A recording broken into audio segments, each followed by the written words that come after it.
What's going on? How y'all doing? What's happening? So this video gonna be about that stupid over-the-top USA Today's top 75 NBA players ever, and all these people coming up with their polls and all this and all that. They always do this with the NBA, you know. And why I like watching Skip Bayless and Shannon Sharp debate, I do get tired about them regurgitating the same old stories, especially about who's the greatest NBA player of all time.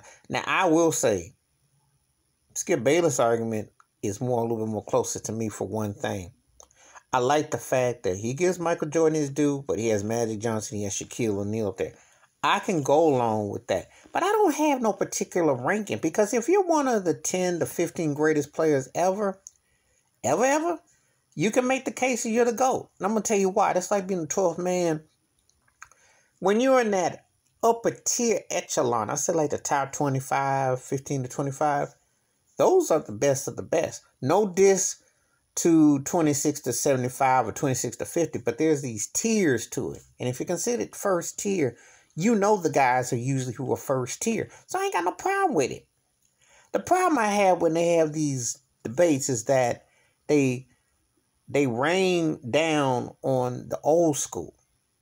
Bill Russell won 11 freaking rings. And greatness is greatness, okay? Bill Russell win 11. Seeing Tom Brady win 7. Hey, jewelry's jewelry. I don't care if it's a watered down. The league is watered down now. Really. You got more team.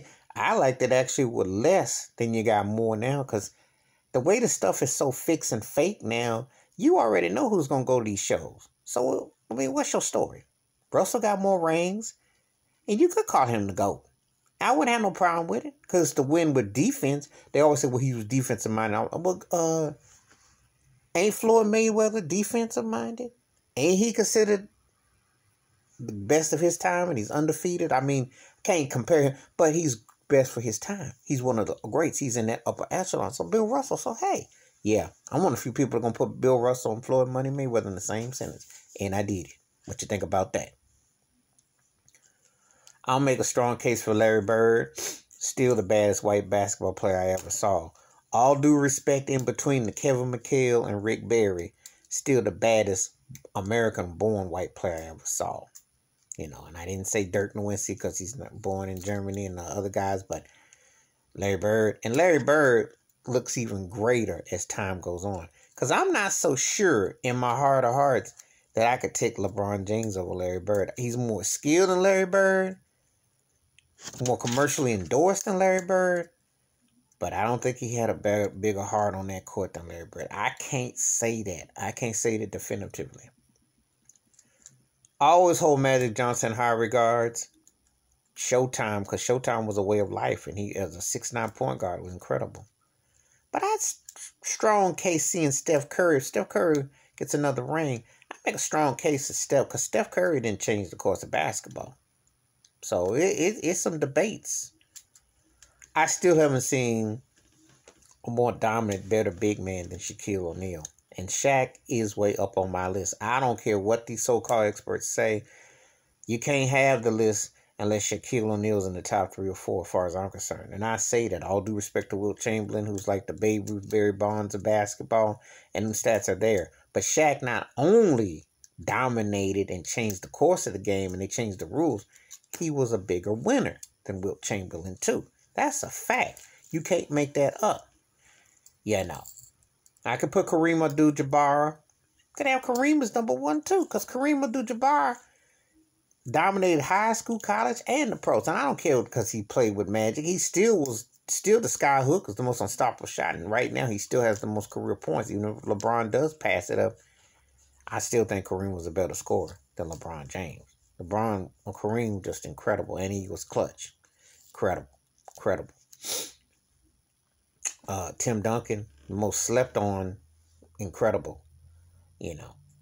And I just tell it like this is just, you know, you see things, these things are political driven, and there's a lot of politics involved. There's a lot of fanfare, fanboy, fangirl, all this involved. I don't get into all that because I have my own list, you know. I'm not one of those kind of people that will sit there and think Michael Jordan should be number one. I'm one of those kind of people that agree with Oscar Robertson what he once said about Michael Jordan. His endorsements propelled him to another level. As great as he came at the right time. But I don't think that he ain't won no more rings than Kareem.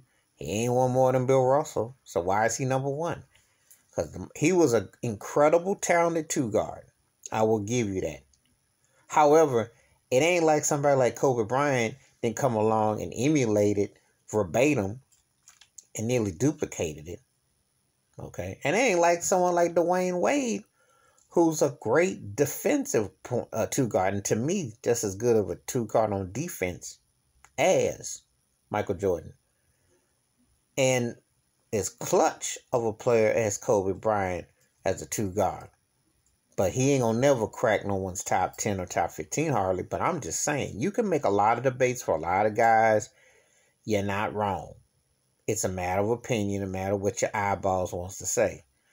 Different eras, different times. I can't go by who's number one because that's not fair. That would not be fair to Oscar Robertson or to Jerry West, as it's not fair to Shaquille O'Neal, to Kareem Abdul-Jabbar, to Wilt Chamberlain, and so on.